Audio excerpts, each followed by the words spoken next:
Good morning kabiyag.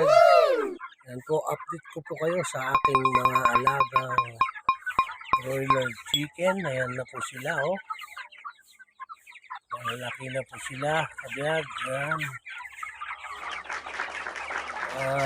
26 days na po itong mga to, kabiyag. Yan po, oh.